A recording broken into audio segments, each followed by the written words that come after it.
Olá, bom dia. Hoje, terça-feira, 23 de abril, você acompanha a partir de agora a reunião da Comissão de Defesa dos Direitos Humanos. Os trabalhos são presididos pela deputada Camila Valadão. Vamos acompanhar.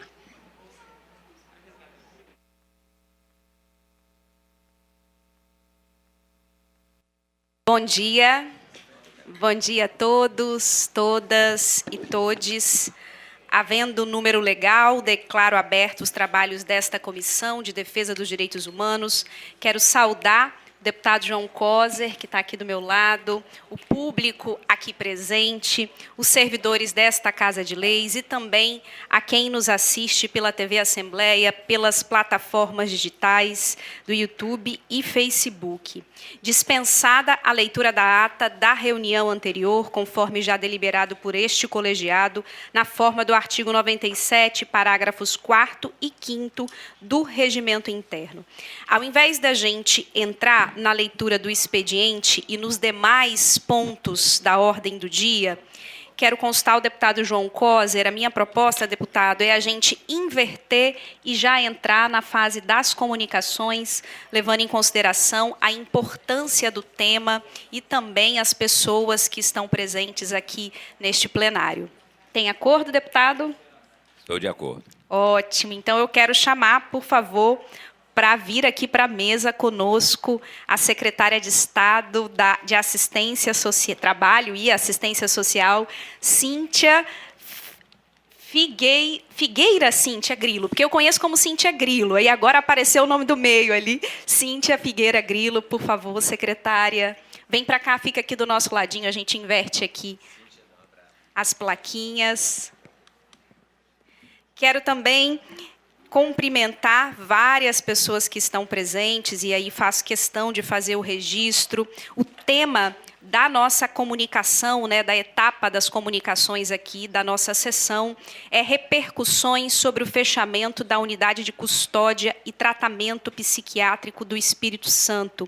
Esse é um debate que está bastante pautado pela imprensa, a gente vai comentar também acerca disso, que tem suscitado um conjunto de debates da sociedade, e dada a importância, nós entendemos a necessidade do Legislativo Estadual acompanhar também essa discussão e contribuir, obviamente, com o debate da sociedade capixaba, já que a gente está falando de uma casa de leis, uma casa do povo que tem o objetivo aí de fomentar as discussões. Então, eu quero registrar a presença da Keila Marconi de Rocha, da Defensoria Pública, coordenadora do Núcleo de Execução Penal. Cadê a Keila? Bem-vinda, Keila. Da secretária Cíntia, que já está aqui ao nosso lado.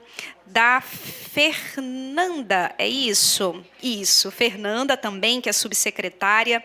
Da Niceia Malheiro, da Abrasme, que está sentadinha ali. Da Fabiola Xavier Leal, que é da UFES e de um monte de espaços, Fabiola, de militância na área da saúde mental.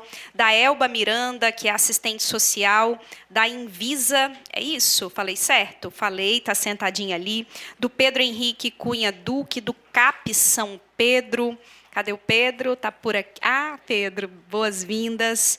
Da Ana Luísa Freitas, que é assessora de comunicação da CETAD, está sentadinha ali também no fundo, boas-vindas. Lucas Luns, que é do Serviço Residencial Terapêutico. É isso? Acho que eu falei certo. Ali no fundo, da Emily de Oliveira, do Serviço Residencial Terapêutico da Invisa, acho que a turminha ali do fundão. Da Larissa Santana, também do Serviço Residencial Terapêutico, da Tarciana Martins, que é da Secretaria de Saúde de Vila Velha, sentadinha ali no canto, do Josélio Demuné, da Secretaria de Saúde de Vila Velha também. Cadê o Josélio? Está ali, boas-vindas. Do Dr. Hugo Matias, que é do Núcleo de Direitos Humanos da Defensoria Pública, aqui do ladinho. Do Rafael Dias Valêncio, que é profissional de saúde de Cariacica. Também confirmou a presença, a gente está deixando até a plaquinha aqui, o secretário de Justiça de Estado. Tá? Então, quero situar um pouco como que essa discussão ela está colocada, quais as perspectivas. Antes, quero passar para o deputado João Coser. Quer cumprimentar todo mundo, João? Pode tocar? Às vezes, gente, eu atropelo ele. Aí, quando eu lembro, eu falo, João, você me desculpa, você quer falar? Vou entrando nessa doideira da pauta, Bom, situar um pouco como que essa discussão está colocada, e aí acho importante fazer uma breve contextualização. Nós acompanhamos, enquanto sociedade brasileira, nas últimas décadas, o processo do movimento de reforma sanitária, que resultou na garantia constitucional da saúde como direito de todos e dever do Estado, através da criação do Sistema Único de Saúde. Dentro desses marcos, nós tivemos também o movimento da reforma psiquiátrica, que resultou na aprovação da Lei 10.216 de 2021, né, exatamente, fez 20 anos agora em 2021, nomeada Lei Paulo Delgado, que trata da proteção dos direitos das pessoas com transtornos mentais e redireciona o modelo de assistência no nosso país. É esse marco legal que estabelece, né, que responsabiliza o Estado no desenvolvimento das políticas públicas de saúde mental, através do fechamento de hospitais psiquiátricos, abertura de novos serviços comunitários e participação social no acompanhamento da sua implementação. Todo esse processo, né, que resulta de uma construção permanente através aí do desenvolvimento da rede de atenção psicossocial, oferecendo serviços abertos, comunitários, territorializados e também uma luta contra o preconceito e a ideia que as pessoas que possuem transtorno mental são necessariamente pessoas perigosas. Então, todo esse processo coloca esse debate em outros marcos. Então, é considerando todos os avanços da reforma psiquiátrica que o Conselho Nacional de Justiça, através da Resolução 487, de 15 de fevereiro de 2023, então, essa resolução ela fez 1 ano agora, institui a política antimanicomial do Poder Judiciário e estabelece procedimentos e diretrizes para implementar a Convenção Internacional dos Direitos das Pessoas com Deficiência, a Lei 10.216, no âmbito do processo penal e da execução das medidas de segurança. Acho importante mencionar ainda o artigo 1º dessa resolução, que institui a política antimanicomial do Poder Judiciário por meio de procedimentos para o tratamento das pessoas com transtorno mental ou qualquer forma de deficiência psicossocial que estejam custodiadas, sejam investidas, acusadas, rés ou privadas de liberdade em cumprimento de pena ou de medida de segurança, em privação domiciliar, em cumprimento de medida em alternativas penais, monitoradas eletrônica ou outras medidas em meio aberto, e conferir diretrizes para assegurar os direitos dessa população. Então, é por meio dessa resolução, inclusive na seção 5ª, que prevê a desinstitucionalização. Essa resolução vai prever a adoção de política antimanicomial na execução de medidas de segurança, interesse exclusivo no tratamento benéfico à saúde, indicação de internação fundada exclusivamente em razões clínicas de saúde, pelo período estritamente necessário à estabilização do quadro, e o fechamento total de todos os hospitais de custódia e tratamento psiquiátrico no país. Estou resgatando porque esse processo ele é resultado de uma construção, como eu estou destacando aqui, de mais de 20 anos no nosso país e que, portanto, o Conselho Nacional de Justiça estabelece uma resolução para poder dar sequência a todo o debate e todos os avanços na legislação brasileira. Então, no caso do Espírito Santo, nós temos a Unidade de Custódia e Tratamento Psiquiátrico, que é a UCTP, e, infelizmente, a gente vem acompanhando, eu falo infelizmente, aí, há 2 semanas, mais ou menos, um conjunto de matérias jornalísticas. O problema não são as matérias, né? Na verdade, a gente quer que os temas sejam abordados do ponto de vista público, é fundamental que esse debate também seja feito publicamente, mas me refiro aqui a alguns títulos de teor bastante sensacionalistas acerca desse debate, desse tema, que, na nossa análise, contribuem para a reprodução de preconceitos, associando o transtorno mental como perigo, incapacidade e acabam, muitas vezes, promovendo o terror e a desinformação junto à população. Secretário, bem-vindo, por favor, já vem para cá. Vou só interromper para poder cumprimentar o secretário Rafael Pacheco, de Justiça.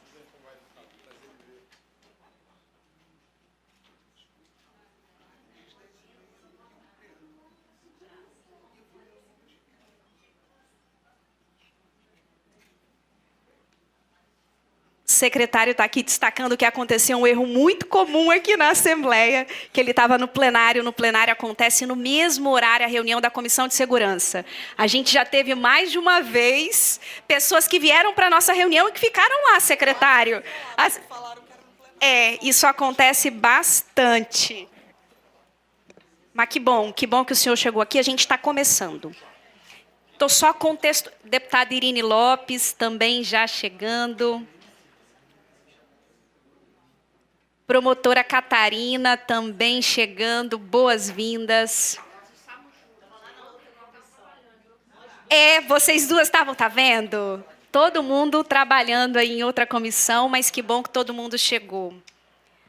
Então, bom, vou continuar aqui, estou contextualizando um pouco para quem chegou esse debate, falando, bem-vinda, deputada, ressaltando um pouco a construção desse debate no Brasil, situando a resolução nacional, a resolução do Conselho Nacional de Justiça, e falava aqui, vou situar até o secretário, a deputada Irine, que a gente tem acompanhado nas 2 últimas semanas esse tema sendo pautado pela imprensa. Na nossa análise, sim, a imprensa precisa pautar esse debate, todos nós devemos pautar essa discussão, mas eu ressalto a minha preocupação, principalmente com alguns títulos de teor sensacionalistas, que, na minha análise, contribuem pouco para o entendimento da sociedade acerca do tema, reforça estigmas e acaba não explicitando, inclusive, o que vem sendo construído no âmbito do Estado do Espírito Santo acerca desse tema,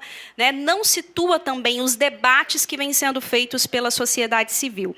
Então, eu falava da minha preocupação com essa reprodução de preconceitos a partir de títulos sensacionalistas, associando o transtorno mental como perigo, incapacidade, e que muitas vezes pode resultar, né, em um temor da população e desinformação.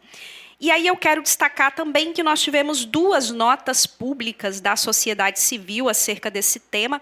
Inclusive, foram essas notas que pautaram a Comissão de Defesa dos Direitos Humanos. Essas notas foram encaminhadas para cá, pedindo para que a comissão promovesse o debate, acompanhasse essa discussão. Então, uma foi a nota da Abrasme, que é a Associação Brasileira de Saúde Mental, do Núcleo da Luta Antimanicomial e do Fórum Metropolitano sobre Drogas. E a outra foi a nota do Conselho Regional de Psicologia, também pautando essa discussão. Bom, diante desse debate e da provocação da Comissão de Defesa dos Direitos Humanos, nós temos aí como tarefa, enquanto legislativo, acompanhar como esse processo vem sendo feito no Estado, promover o debate com informação. Portanto, a gente tem aqui, inclusive, os nossos secretários, e eu agradeço profundamente vocês pela presença. Li, inclusive, as falas do secretário de Justiça na imprensa, pautando a importância desse debate, preocupado, inclusive, sensibilizando a população para a defesa dos direitos humanos dessas pessoas. Então, eu agradeço muito a presença de vocês, agradeço porque essas 2 secretarias, especialmente, são sempre muito solistas à Comissão de Defesa aqui, né, a nossa Comissão de Defesa dos Direitos Humanos da Assembleia. Então, a ideia é a gente provocar essa discussão, entender o que o nosso Estado está fazendo, como que está funcionando esse debate no Estado do Espírito Santo e pensar como que o Legislativo Estadual pode contribuir. Tanto no sentido de contribuir no debate em âmbito estadual, a gente viu que tem alguns municípios aqui também, que eu imagino que estejam todos bastante preocupados também com como vão conduzir esses processos, e também fazer as incidências políticas necessárias para que a gente tenha todos os avanços que foram previstos pela legislação brasileira. Tá certo? Quero saber se os nossos deputados Irine e João querem cumprimentar todo mundo. Quer, Irine, fazer uma breve saudação? Só dizer bom dia a todas, todos e todes, parabenizar aqui a nossa comissão por colocar esse tema em pauta. É um tema altamente importante na sociedade e, hoje, mais realçado que nunca, eu acho, né? Então, espero que nós possamos ter um bom debate e que aqui a gente possa construir, talvez, alguns encaminhamentos que a gente faça junto com a sociedade e com as demais instituições presentes, sempre buscando aprimorar, melhorar a situação que a gente vive, porque ela não é uma situação simples, não é fácil, não tem recursos, falta mais participação, falta mais articulação entre as instituições, né? Falta mais diálogo com a sociedade em alguns casos. Então, espero que seja que tenhamos uma excelente reunião. Obrigada. Bom dia a todos e todas. Vou falar um minuto porque nós estamos querendo ouvir, mas só para cumprimentar e parabenizar todos os agentes públicos, principalmente em nome do secretário e da secretária, que operam nessa área. É desafiadora, acho assim, agradecer a Deus que nós estamos evoluindo. Com todo o sofrimento, com todas as diferenças, se a gente olhar para trás, alguns anos atrás, nós vamos perceber que os passos foram dados assim de forma significativa. E sendo uma política nacional mais importante ainda. Os novos talvez não tenham dimensão do que a gente está falando, mas as pessoas de média idade, um pouco à frente, é incomparável o tratamento que nós temos hoje, que era recebido pelas pessoas no passado. Então, de coração, obrigado pelo que vocês operam a política pública, que estão botando a mão na massa para fazer essa transformação, que ela dá dignidade às pessoas num momento tão difícil de suas vidas. Então, minha fala, presidente, só para cumprimentar mesmo, em nome de vocês, estão agora, mas muitos no passado, durante tantos anos, e demoramos demais, né? Demoramos séculos para chegar nesse estágio. Então, o nível de atraso, de tempo é longo. Mas é melhor a gente comemorar o que nós estamos fazendo do que ficar só reclamando. Então, graças a Deus, estamos fazendo. A comissão está aqui para refletir, para aprofundar o tema, mas eu queria só fazer essa saudação e agradecer. Obrigada, Irine. Obrigada, João, nossos parceiros aqui, sempre presentes no trabalho dessa comissão. Agradeço muito a parceria de vocês nesse trabalho. Antes de passar aqui, para já passar para os secretários, eu quero ver se a doutora Catarina vem para a mesa aqui com a gente, doutora, por favor. Vamos ficar com uma mesa grande, assim que é bom e bonito. Vem para cá, doutora. E também, doutor Hugo. Na verdade, a gente tem dois defensores, é doutor Hugo e a doutora Keila. Querem vir para cá também? Cheguem para cá. Ou vem o Hugo, ou vem a Keila. Pronto. Passo agora para o secretário de Estado de Justiça, Rafael Pacheco. Bem-vindo, secretário, com a palavra. Fique à vontade. Obrigado, deputada. Bom dia a todos. É um prazer enorme estar aqui nessa comissão, aqui na Casa do Povo, na Casa de Leis, na Assembleia Legislativa. Queria cumprimentar a deputada Camila, a quem eu tenho um profundo respeito e admiração. Foi uma das primeiras deputadas, né? E deputados, né? Um dos primeiros parlamentares com quem eu tive contato ainda no ano passado. Né? E foi muito bom, porque eu falei, poxa, eu vou para uma guerra com essa deputada. Né? E eu fiquei espantado, positivamente. Eu já disse isso a ela várias vezes, não me canso de repetir. A deputada Camila é uma das pessoas mais gentis e educadas que eu já conheci na minha vida. É muito bom estar perto da senhora. A senhora é um encanto. E digo a ela, né, sempre com muita propriedade, que o seu eleitor deve ficar muito feliz, porque a senhora realmente faz o que a senhora promete fazer. Eu acho que é isso que eu também quero dos meus deputados. Né? Eu acho que todos nós queremos isso dos nossos deputados. Então, na pessoa da deputada Camila, eu cumprimento os nossos outros deputados e todas as pessoas aqui presentes, nossas autoridades, nossa defensora Keila, que está ali, estou vendo ela aqui, sempre conosco lá na Sejus, na Secretaria de Justiça, e todos os demais aqui presentes. Bem, começar dando os parabéns, né, pela abertura que a deputada falou, a necessidade da gente discutir isso, né, e trazer o Legislativo Estadual para esse debate de um assunto que tem causado aí um certo incômodo por parte de alguns, um certo espanto por parte de outros, e realmente tem sido pautado pela justiça, pela imprensa, perdão. O governador Renato Casagrande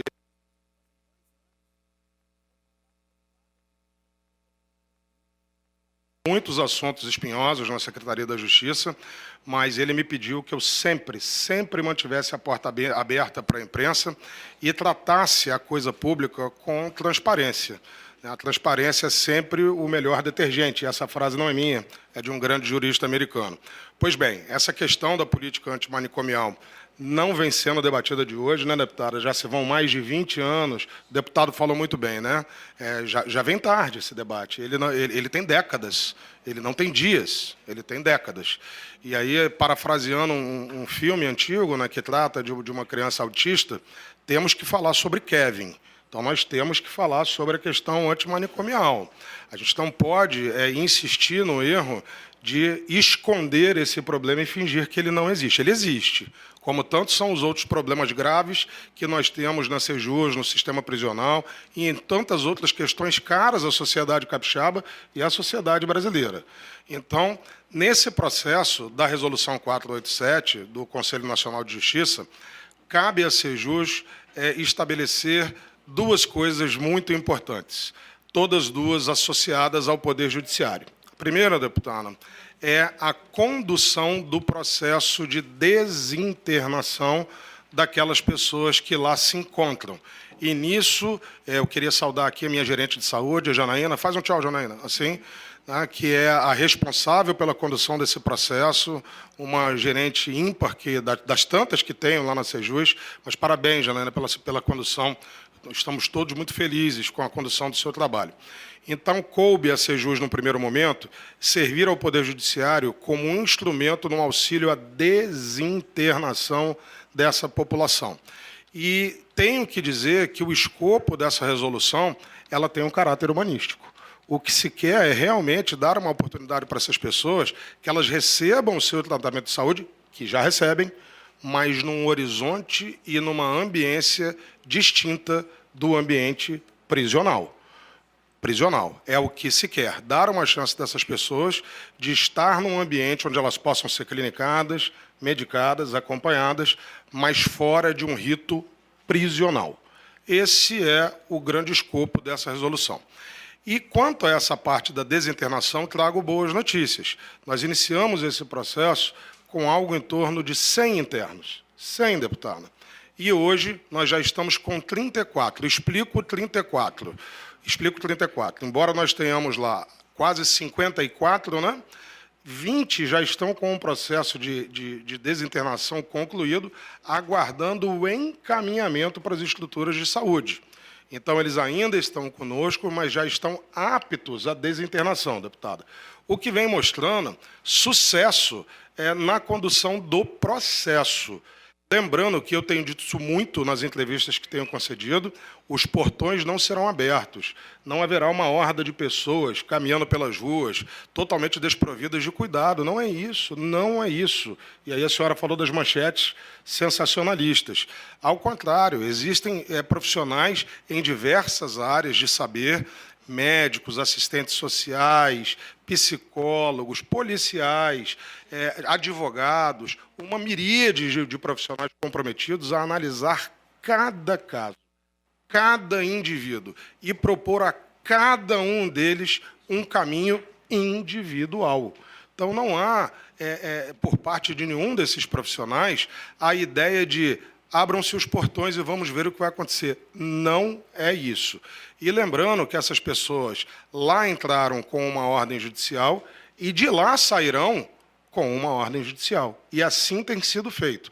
Um processo sem assodamento, com o envolvimento de um número plural de partícipes, de autoridades com saberes diversos e complementares, para que esse processo de desinternação caminhe com tranquilidade, sem assodamento. Nós temos aí alguns meses, a data é 28 de agosto, então nós temos aí ainda maio, junho, julho, agosto, 4 meses. Então eu considero que o ritmo não é velocidade, deputada.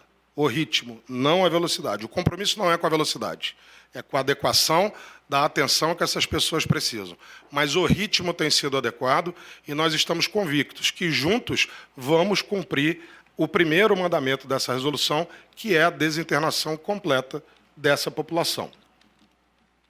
Dito isto, nós temos o segundo momento da resolução que nos atinge na Sejus. Como será o futuro?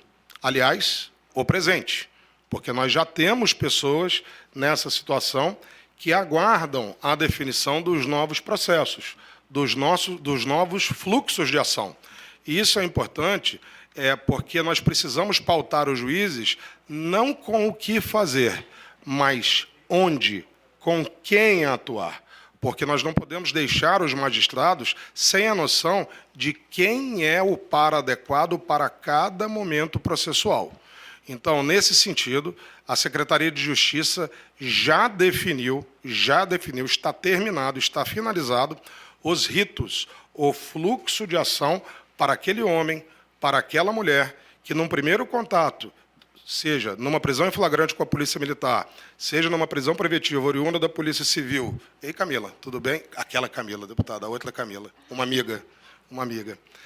Para que aquele homem, aquela mulher que tenha sido preso pela Polícia Militar num flagrante delito, ou mesmo numa prisão preventiva, com o primeiro contato na audiência de custódia, quando aquele juiz, aquela juíza tiver a percepção que algo pode estar afetando o comportamento daquela pessoa e seja necessário a verificação por esses mesmos profissionais que acabei de citar, nós precisamos montar uma estrutura intermediária, onde este homem e essa mulher vão aguardar, ou essa mulher vão aguardar, até que os médicos, psiquiatras, os psicólogos, os assistentes sociais concluam as suas análises para que a gente possa definir, sim, estamos diante de uma pessoa com transtorno, sim, estamos diante de uma pessoa com retardo mental e ela precisa dessa nova estrutura pautada pelo CNJ, ou não.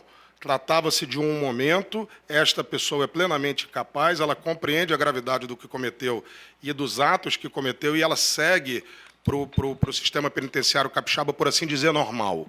Então, de nossa parte, na Sejus, nós damos por finalizado as duas propostas, a primeira de desinternação, caminhando sem assodamento, com tranquilidade e com parceria com todos os envolvidos, e o segundo momento, que é a finalização dos ritos e procedimentos que virão com as novas pessoas presas, né? E, obviamente, continuamos à disposição do Poder Judiciário e das outras secretarias envolvidas, Direitos Humanos, Saúde, Ação Social, assistência, né? Assistência Social aqui do meu lado. Olha que erro, perdão, querida, foi sem querer. Né? Eu sou novinho na estrutura do governo, eu ainda estou aprendendo os nomes. Né? Eu sou o secretário Juninho. Né? Mas a gente continua, a gente não vai, por assim dizer, deputada, já que terminamos a nossa parte, nós não vamos deixá-los. Nós somos um player importante nesse conjunto e nós vamos ficar até o último momento em apoio a todas as estruturas para que a gente possa concluir esse momento, no dia 28 de agosto, e iniciar esse novo momento junto aos pares da estrutura do governo, do Executivo, do governo estadual, e bem como, obviamente, do Poder Judiciário, que é o grande cliente, por assim dizer, do que a gente está discutindo aqui. Por hora é isso, eu me coloco à disposição para qualquer pergunta que ainda haja. Obrigada, secretário. Uma dúvida. O senhor falou sobre o fluxo desse segundo momento, que já está pronto. A gente já consegue acessar? É óbvio, né, que eu preciso oficializar. Né? A gente já enviou, Jana, para o Poder Judiciário? Já enviamos. Né? E nós temos o grupo de monitoramento e fiscalização, que é comandado pelo desembargador Éder. Né? Então, o nosso produto ele é o destinatário finalístico, mas não é um segredo de Estado, muito pelo contrário. Entendi. Eu tenho aqui comigo, se a senhora quiser, eu posso dividir. Né? Ele já aprovou, né? Já temos a aprovação dele, eu posso dividir com a senhora, não há problema nenhum. Quando eu terminar de falar, já mando para a senhora. Tá Né? bem. Mando agora bem. para a senhora. E ele é bem simples, ele é como um jogo de criança, né? Avance uma casa, espere, volte 2 casas, avance mais 2, precisa esperar isso aqui, aguardamos isso aqui, esse documento chegou, e esse fluxo ele é para orientar os juízes. Entendi. Os juízes não podem ficar perdidos. O que fazer nesse momento com que ator estatal? É isso. Certo. Obrigada, secretário. Passo agora, então, para a secretária de Trabalho, Assistência e Desenvolvimento, Cíntia Grilo. Esqueci de dizer, deputada, só para complementar, o ciclo de ações, o fluxo de ações que compete à Secretaria de Justiça. Sim. Porque quando termina o nosso, surge o das outras secretarias. Neste universo, nós estamos lá para ajudá-los, mas, obviamente, o dôminos desse saber não nos cabe. Tá bom? Entendi. É possível levar o microfone para ela? Só um momentinho. Oi. Som, tá ligado? Agora foi, Camila, ligou. Bom dia a todos. Só secretário, o desembargador Éder vai receber, né, esse fluxo que nós já enviamos, vai unir com o da Secretaria de Saúde, CETADES também, né, que estamos trabalhando em conjunto, e o TJ vai fechar esse fluxo e vai encaminhar para todos, né, Poder Executivo, Judiciário, Legislativo, etc. Então, eles estão nesse processo, inclusive o CNJ está aqui essa semana, eles estão nesse processo de fechamento desse fluxo para poder disponibilizar os interessados. Ótimo. Então, quer dizer que todas as secretarias estão fazendo o seu e o Tribunal de Justiça vai fazer uma unificação, digamos assim? Sim, nós trabalhamos em conjunto, né? Nós temos um grupo de trabalho que foi formado ano passado, SEJU, CETADES, Direitos Humanos, PGE, TJ, Defensoria. Então, tem um grupo que trabalhou junto para formar esse fluxo. E a conclusão deles, nossa parte já foi feita, né? E a continuação, que envolve principalmente a Secretaria de Justiça, e a Secretaria de Saúde e o Poder Judiciário, está sendo finalizada agora. Certo. Muito obrigada pela informação. Eu que agradeço. Passo agora para a secretária de Assistência, Trabalho e Assistência e Desenvolvimento, Cíntia Grilo. Bem, bom dia. Bom dia, deputada Camila, deputado João, deputada Irine, colega secretário Rodrigo aqui de Rafael Rodrigo de Justiça, doutor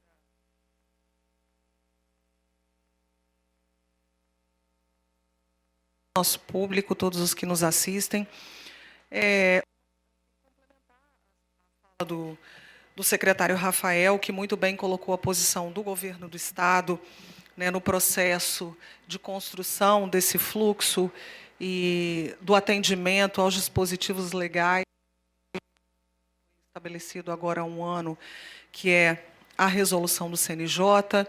Essa discussão também, no que tange a política de assistência social, especificamente, ela transborda os limites territoriais do Estado do Espírito Santo. A gente traz essa discussão em âmbito nacional, dentro das nossas instâncias de deliberação e de pactuação, junto também com o Ministério do Desenvolvimento Social, especificamente na Secretaria de Assistência Social Federal, porque a gente precisa pautar a assistência nesse contexto, né, no contexto da lei e da política antimanicomial, do ponto de vista das competências institucionais e também das competências profissionais, para que a gente assegure, acima de qualquer coisa, a dignidade das pessoas que precisam dessa assistência, né, ou do tratamento adequado, ou da institucionalização ou desinstitucionalização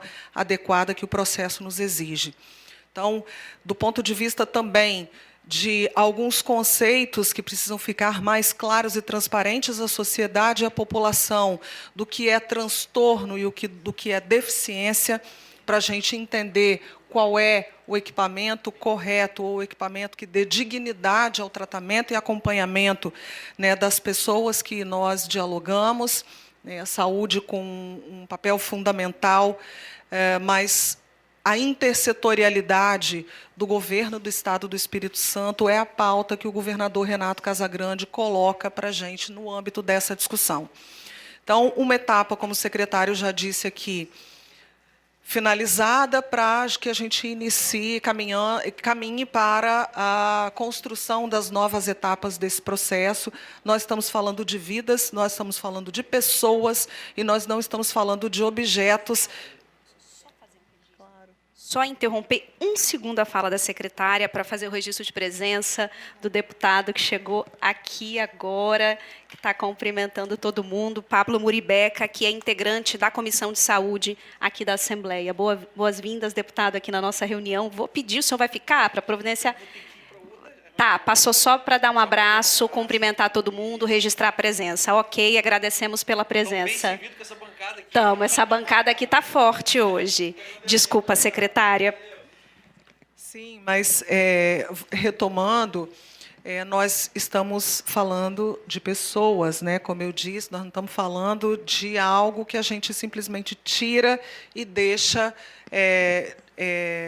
para que os acontecimentos e os fatos da vida deem conta do que vai acontecer com essas pessoas. Não, a gente está tendo um cuidado muito grande para garantir o direito humano e a dignidade desta população que demanda dessa atenção nesse momento. Então, as reuniões, elas continuam, né? A gente tem pautado, a assistência está sendo pautada nesse contexto. Eu estou sentindo um pouco de falta aqui da Secretaria de Saúde, deputada, para... Estava falando disso, secretária, eles foram convidados. Eu estava falando exatamente disso em um grupo. Eles foram convidados para estar aqui, sim. Ok. E a gente fazer realmente esse processo de intersetorialidade acontecer conforme ele precisa, de acordo, obviamente, com as competências institucionais e com as competências profissionais, para a gente conseguir, sim, garantir a dignidade dessas pessoas. E a Secretaria de Trabalho, né, Assistência e Desenvolvimento Social do Estado do Espírito Santo está à disposição, contribuindo com o debate, contribuindo com o diálogo e também contribuindo com o papel nosso institucional de articular, inclusive com todo cidadão e com toda cidadã aqui do nosso Estado, para o entendimento do que é realmente a dignidade dessas pessoas e não tratá-las como única e exclusivamente um ser que não pode estar em convívio com os demais membros da sociedade. Obrigada. Obrigada, secretária Cíntia. Quero até aproveitar a oportunidade para poder fazer registro. Nós convidamos a CETADES, que está aqui, a SEJUS, que está aqui, a Secretaria de Saúde também, que não está presente, convidando o Ministério Público Estadual, a doutora Catarina está aqui, a Defensoria Pública Estadual está aqui, o Conselho Estadual de Direitos Humanos, o Conselho Estadual de Saúde, o próprio Tribunal de Justiça. Nós convidamos o desembargador responsável pela comissão, ou foi o juiz responsável pela comissão? Acho que foi, né? O juiz que está aí coordenando esse processo no âmbito do próprio tribunal. Convidamos também a Abrasme, o CRP. Acho que é isso em termos de sociedade civil. E acho que outros convites também a gente foi circulando para a sociedade. Opa, deixa eu fazer registro, ótimo. Maristela, da secretária, a gente convidou também. Até pedir desculpa a Maristela, que a gente convidou ontem. Exatamente, nós erramos e só convidamos ontem a Secretaria de Estado de Direitos Humanos e a Maristela veio representando a secretária. Maristela, inclusive, se quiser chegar para cá para frente, eu acho que seria importante. Tá bom? Passo agora para a doutora Catarina. Pode ser, doutora Catarina? Ótimo. Passo para a doutora Catarina, na sequência para o doutor Hugo. Tem que falar no microfone por conta da transmissão. Sim, dá, tá bom. Bom, bom dia. Quase boa tarde, mas é bom dia ainda, né? A presidente dessa comissão importantíssima, né, que é a Comissão de Direitos Humanos aqui da Assembleia Legislativa, cumprimentá-la, cumprimentar toda a mesa, né, a Defensoria Pública, deputada Irine, deputado Roser, né, nosso ex-prefeito aqui de Vitória, a secretária, né, de assistência, Cíntia, a senhora Cíntia, e o Rodrigo Pacheco é um nome forte, hein? Não é? Rafael Rodrigo Pacheco, enfim, secretário de Justiça aqui do Estado. Eu peço desculpa aí pelo atraso de ter chegado até aqui, mas é porque eu estava no evento da Comissão de Segurança Pública, mas tratando de questões de violência de gênero contra as mulheres. Então, quando tem isso, eu estou sempre convidada, porque eu trabalho, eu e Irine, né, Irine, há muitos anos com as mulheres. Bom, quero dizer que quanto a essa temática, quanto ao fato, agora está nas mãos da Promotoria de Justiça de Saúde, né? E eu não tive tempo de conversar com a colega doutora Inês Tomé, né, com a promotora de justiça Inês Tomé, que é uma pessoa assim, muito séria em tudo que ela se propõe a fazer, e é uma das pessoas que mais entendem hoje em dia saúde, ela estuda bastante. Sucedeu bem ao doutor Dazi, que era muito conhecido no Brasil todo, procurador de justiça, quando ele se aposentou, e ninguém tira a doutora Inês disso. Talvez agora, até com o novo procurador-geral, ela vá para outra função, não sei ainda. Mas a preocupação e a questão da luta sobre essa desinternação, né, como medida de segurança, ela é bem antiga, né? Eu recordo de vários médicos psiquiatras. Eu tenho uma comadre psiquiatra de Cachoeiro Itapemirim, ela mora lá, Maria Regina Rodrigues Torres, e ela uma vez me chamou para olhar a parte legislativa, como é que seria, né? Depois disso, ela até fez faculdade de Direito, ela médica, devido a essas questões aí. Perícia também, que acaba sendo nomeada. A preocupação das pessoas gira, eu acho assim, vou falar assim, as pessoas em geral, quem se preocupa não é nem contra a desinternação, é contra o que eu escuto, né? No dia a dia a gente vai escutando, sobre o que fazer, como essas pessoas, para onde elas vão, como será um tratamento ambulatorial, né? Como é que será? Então, essas dúvidas trazem que as pessoas sejam contrárias até à desinternação, né? Tem pessoas que dizem assim, nossa, mas já tem tanta gente em situação de rua, esse pessoal vai para a situação de rua. Então, eu acho que quando se diz assim, a pessoa fulana de tal, fulano é contra devido a essas dúvidas, mas não é contra a desinternação em si. Estão pensando numa higienização, né? Não querem essas pessoas, né, secretário? No meio do caminho. Então, isso é muito sério.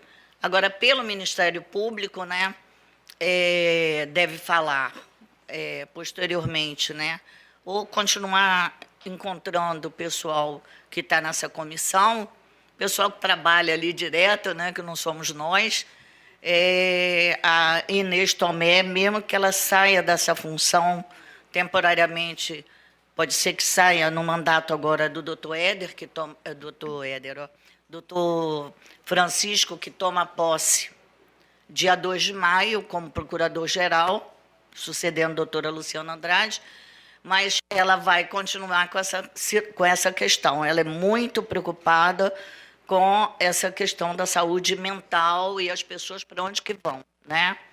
Aí essas situações aí. Então, eu louvo aí a sua comissão dos direitos humanos. Tá? Não é a primeira vez, né, que eu venho, que eu participo, que eu esteja presente. E, salvo engano, a deputada Irine é sua vice-presidente, né?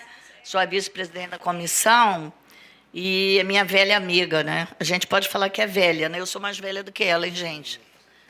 De idade eu sou, Mas de luta, né, a gente é meio que contemporânea na questão dos direitos humanos das mulheres. Mas, enfim, é isso. Quero parabenizar todo mundo aí que está trabalhando essa questão. É muito importante, a gente se envolve, né? A gente sofre junto, é uma situação. Eu tenho uma filha, minha única filha, ela é autista, tem problema cognitivo, autista suporte 1, dia 16 agora de maio, completa 50 anos de idade, e é minha eterna adolescente. E ela já se formou em Educação Física na Salesiana, o que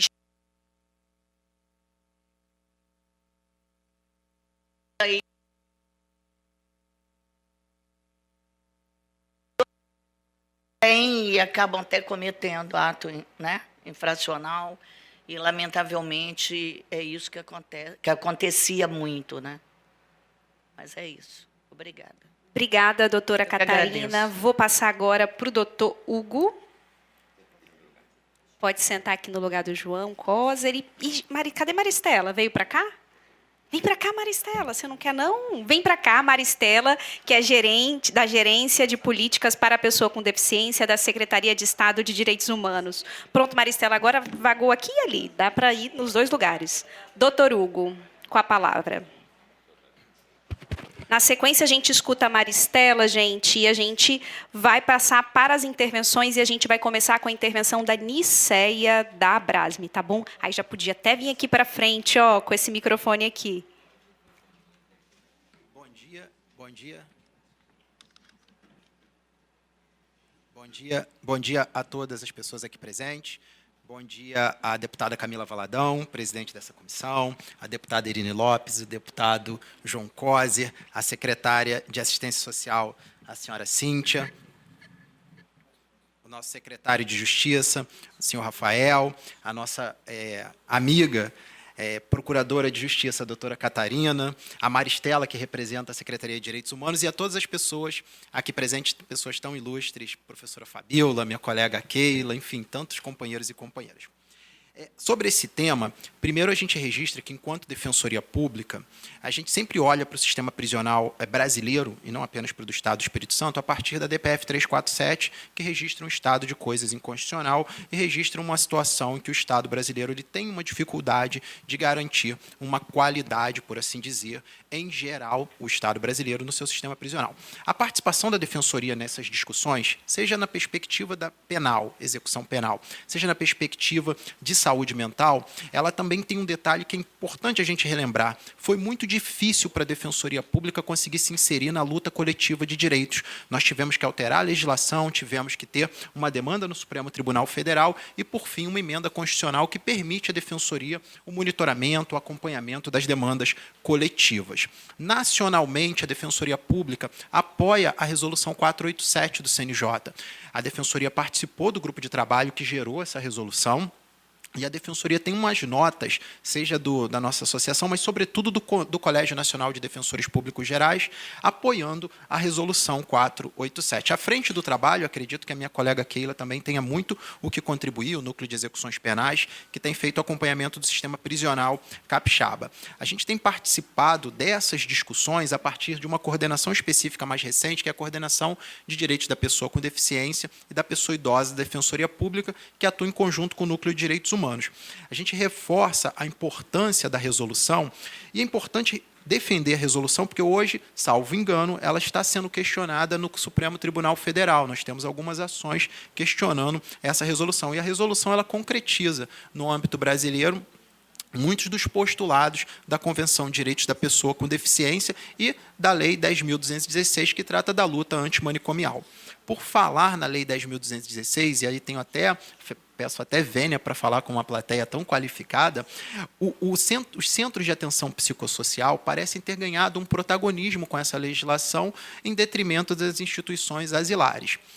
Acontece que, na perspectiva da Defensoria Pública, a gente tem olhado para a necessidade de fortalecimento da rede de atenção psicossocial. Esse é um grande desafio que nós enfrentamos.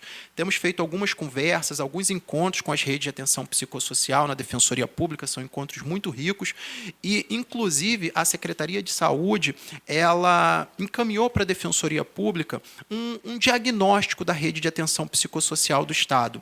Esse diagnóstico nos deixa um pouco preocupado em relação à capilaridade da rede de atenção psicossocial, inclusive com relação à participação de muitos municípios. Nós temos uma fragilidade que tem sido percebida e a Defensoria, a partir desses encontros e a partir dos diagnósticos da Secretaria, tem iniciado diálogos com os municípios e, na medida do possível, tem tentado, inclusive, ingressar com as ações coletivas pedindo a implantação dos CAPs nos municípios com mais de 20 mil habitantes. A nossa dificuldade é que nós acabamos não tendo defensores em todos os municípios, a gente faz isso pelo Núcleo de Direitos Humanos, e a gente tem tentado, como a rede ela é frágil, a gente teve que fazer uma escolha difícil, e a escolha foi tentar buscar o fortalecimento dos CAPs. A gente sabe das dificuldades, por exemplo, dos serviços de residência terapêutica, mas a Defensoria tem tentado contribuir, para além do que contribui na execução penal, com essa parte de fortalecimento da rede de atenção psicossocial. Essa questão da rede de atenção psicossocial, na nossa vivência enquanto defensores públicos de direitos humanos, ela atua não apenas para fortalecer a Resolução 487 do CNJ, mas também de uma forma preventiva. Não são raros os casos em que os defensores se deparam com situações em que pessoas, por não terem a garantia de um tratamento para a saúde mental adequado, elas, em uma situação de surto ou uma situação atípica ou fora da curva, elas acabam dialogando com as políticas públicas das políticas de segurança pública e acabam privadas. Esses casos acabam chegando na Defensoria. Por isso, nós entendemos que o fortalecimento da rede de atenção psicossocial, para além da execução da resolução, para além do fortalecimento da própria resolução, ele atua como um preventivo para que essa sistemática nova estabelecida pelo CNJ se concretize. No mais, eu deixo a Defensoria à disposição, ficamos à disposição também para conversar e para contribuir no que for necessário. Muito obrigado, pessoal. Muito obrigada, doutor Hugo. Passo agora para Maristela.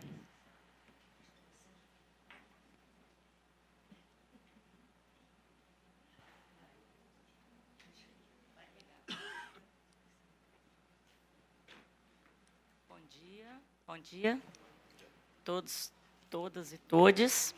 Eu sou Maristela, sou gerente da Política Pública para Pessoa com Deficiência da Secretaria de Direitos Humanos. Estou aqui representando a secretária Nara Borgo. Cumprimentar a todos aqui na presença da nossa deputada Camila. Minha fala vai ser breve. Eu também estou no GT, né, formado pelo Estado, pelas secretarias de Justiça, a CETADES, Assistência Social, Secretaria de Saúde e Direitos Humanos. Então, tem um tempo que nós estamos trabalhando nisso. A CETADES, a Sejus já estava, né, Saúde também, há mais tempo. Então,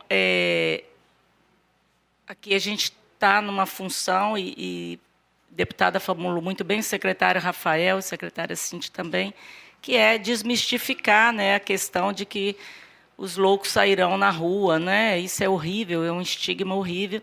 E o estigma da loucura, a gente sabe que, uma vez aderido ao sujeito, dificilmente ele vai se livrar disso. É um estigma que gruda e é cruel, é bastante cruel, né? Então, qual bairro que não tem o seu louco, né? O doidinho do bairro, o doidinho da farmácia, o doidinho... Isso é um capacitismo que está no capacitismo estrutural da nossa sociedade. E lembrar também que as pessoas que estão ali internadas, né, na UCTP, ainda, né, o secretário nos disse bem, estamos num processo, e esse é um processo que não pode ser rápido mesmo, é um processo de cuidar de pessoas. Então, pessoas são diferentes, são diversas, e lembrar que aquelas pessoas que estão ali são pessoas que não tiveram acesso a um bom tratamento de saúde psiquiátrico antes de cometer seus delitos. Porque os que têm acesso não vão, né, para o sistema de justiça, eles não entram no sistema de justiça, porque eles são tratados em clínicas particulares. Então, nós precisamos saber quem está nas clínicas particulares e quem está nas unidades prisionais, né, e modificar isso. Se todos tiverem acesso a uma boa rede de assistência psicossocial, e é aí que a gente tem que fortalecer a RAPS, dificilmente nós teremos casos, né, graves que cheguem a cometer crimes e parar na justiça. Porque essas são as pessoas, são os vulneráveis, que estão desamparados, são os pobres, né, os negros, a população negra, que é a maioria no sistema carcerário e também lá, na UCTP. Então, não é diferente. O trabalho do Estado tem sido feito com muito rigor, acompanhado também pelo Tribunal de Justiça, pelo Ministério Público, pela Defensoria.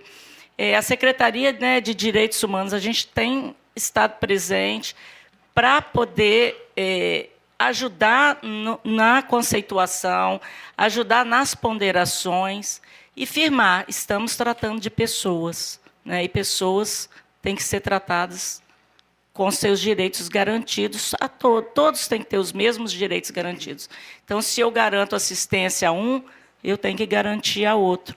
E a resolução do CNJ nada mais faz do que cumprir uma lei 20 anos depois. Então, nós estamos atrasados, nós estamos 20 anos, né, nesse déficit de cumprimento. Por que as outras pessoas foi garantido a desinstitucionalização e a essas pessoas não? Né? Então, é isso que a gente tem que pensar e pensar nisso. Quem está lá? Né? Quem está lá? Cadê a família? Ah, cadê a família? A família provavelmente é uma família idosa. Né? Quando eu falo família, eu vou falar da mãe. Não é isso, deputada? Porque é quem está na... quem segura ali... É a última, a mãe é a que não desiste. Né? Porque pelas pesquisas, os pais... Né, 80% eles dão fora mesmo, eles não ficam, não assumem aquele filho, e a mãe provavelmente é uma mãe idosa, se ela já não é falecida. Então, o Estado precisa, sim, dar esse suporte, e nós daremos o suporte, né, todo que for necessário, assim como a Sejus, a CETADES, a Saúde e todos os outros órgãos do governo, para garantir esses direitos a essas pessoas também, garantir dignidade. Tá bom? É isso, deputada, muito obrigada. Eu que agradeço, Maristela. Gente, agora a gente vai passar para a Niceia. Niceia, não quer não? Passa aqui para frente. Já vai para esse microfone. Ou você quer que leva para você? Você acha melhor? Pronto, resolvido. A gente precisa do microfone, gente, por conta da transmissão, tá? Senão não sai o áudio para a TV Assembleia e para os canais de transmissão.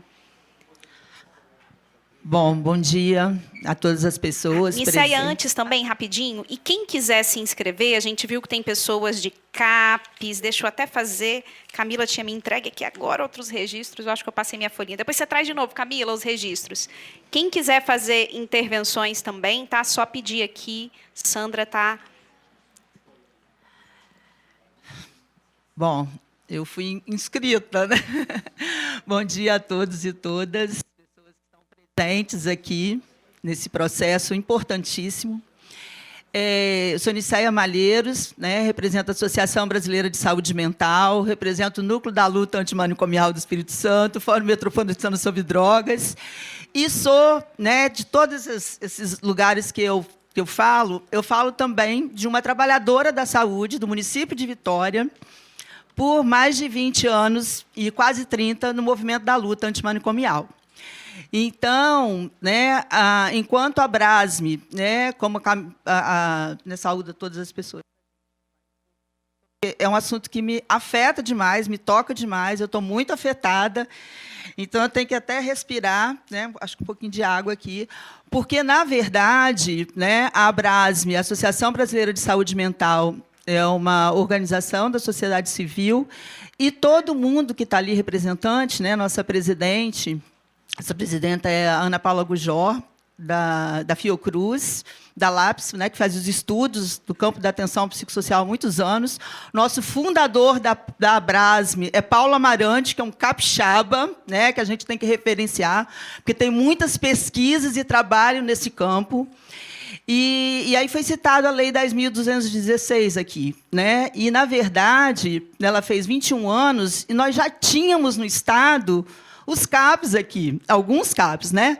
Eu sou do CAPs da Ilha de Santa Maria e a gente vivenciou. Eu falo de um lugar que não é, hoje é de uma associação, né, brasileira, mas eu falo de um lugar, literalmente, de um CAPs que mergulhou, né, por 15 anos e ajudei a fundar o CAPS 3 em Vitória, que é o único, faz parte da rede de atenção psicossocial do Espírito Santo. E sinto falar, né, como o doutor Hugo falou aqui, é o único CAPS 3, que é o CAPS 24 horas, para as pessoas com sofrimento psíquico grave no Espírito Santo. Então, não tem como, eu sinto muito a ausência da SES aqui, porque nós estamos falando de pessoas que entram no sistema prisional e elas são, né, colocadas ali, e a partir de um parecer, elas são colocadas inimputáveis, porque no ato que elas fizeram o seu ato, elas provavelmente, eu já vivenciei de perto com pessoas que, antes delas cometeram aquele crime, elas foram penalizadas pelo Estado por desassistência. Tá? Por desassistência. A família foi penalizada, ela cometeu uma situação gravíssima, mas a família toda estava numa situação de extrema vulnerabilidade. Além da pobreza, várias pessoas da mesma família em situação de sofrimento psíquico grave. Então, a gente não pode desassociar disso. Tá? Então, nossa rede de atenção psicossocial, ela é extremamente frágil, mas isso não pode ser motivo para que a gente não implante, porque essa lei, né, do CNJ do ano passado, que ela já veio muito tarde, porque ela veio junto lá, há 21 anos, em 2001, quando já falava a extinção progressiva dos manicômios. E não foi sem alarde, sensacionalismo e a interesse de muita gente envolvida. Né? Então, a indústria da loucura, não cabe a gente fazer essa discussão nesse momento, mas é importante, ela deu muito dinheiro para muita gente ganhar dinheiro, enriquecer a custas desse processo, como o nosso processo do SUS e os processos também da vinculação da questão dos direitos humanos. Então, a Brasme, né, junto com os movimentos aqui, fez uma nota, né, de realmente uma nota com relação às últimas notícias, que elas realmente, conforme a deputada Camila Valadão colocou aqui, ela não agrega, muito pelo contrário, ela espalha pânico em todas as pessoas. Nós fizemos uma reunião do Movimento da Luta, né, mensalmente a gente faz, no CAPS da Ilha, semana passada, e os próprios usuários e usuárias começaram a falar, eles vão vir para cá, tá? Essas pessoas, o canibal. Então, eu coloco que teve a cumplicidade também dos nossos serviços em não respeitar a dignidade das pessoas que ali cumpre as suas pessoas. Então, o sistema, né, não só do manicômio judiciário, mas o sistema prisional. São pessoas, elas cometeram crimes, elas têm que pagar pelos seus crimes, mas ela tem que ser respeitada na violação dos seus direitos humanos. Então, fica aqui, então, houve conivência, a forma como foi passado, porque ali é um sujeito idoso, que cometeu, provavelmente, desassistência. A gente sabe das vulnerabilidades das famílias em cuidarem, né, dos seus entes queridos. A gente está assistindo na imprensa aí uma senhora que foi acompanhar o seu tio, um massacre da imprensa com relação àquela senhora lá do tio Paulo. Ali também está uma série de vulnerabilidade, e a imprensa se alimenta disso, infelizmente. Mas, para ela alimentar, ela também tem que ter algumas informações que são distorcidas, e cabe a gente realmente ser colocado, colocar nosso manifesto aqui, nosso repúdio. Agora, eu gostaria de falar com os depoimentos das mesas, né, e realmente reafirmando aqui a ausência da CESA, que hoje, felizmente, depois de tantas notícias sensacionalistas, a gente teve no Bom Dia Espírito Santo, né, pela manhã, na CESA, representando pelo Tadeu Marino, que colocou de uma forma bem didática realmente os processos, né, da resolução do CNJ. Eu gostaria de direcionar para a mesa, porque me senti, como sociedade civil, a gente, e como da luta que a gente tem discutido, que esse grupo de trabalho está faltando muitas coisas nesse grupo de trabalho. A resolução do CNJ não fala de grupo de trabalho. Ela fala de um comitê intersetorial. E ela tem uma lista, na lei está lá, né, não cabe aqui reafirmar, assim, mas eu acho que é importante a gente colocar, que fala, desde o ano passado, quando foi, né, essa lei, nós estamos atrasados, ela fala criação de um comitê intersetorial. E aí, me parece que esse comitê não foi criado, e se for criado, né, me parece que não tem, porque ele é de resolução, com representantes de diversas categorias, e isso nas falas me pareceu reproduzir isso, porque não é um fluxo, e não é num fluxo que cada secretaria vai fazer a sua parte.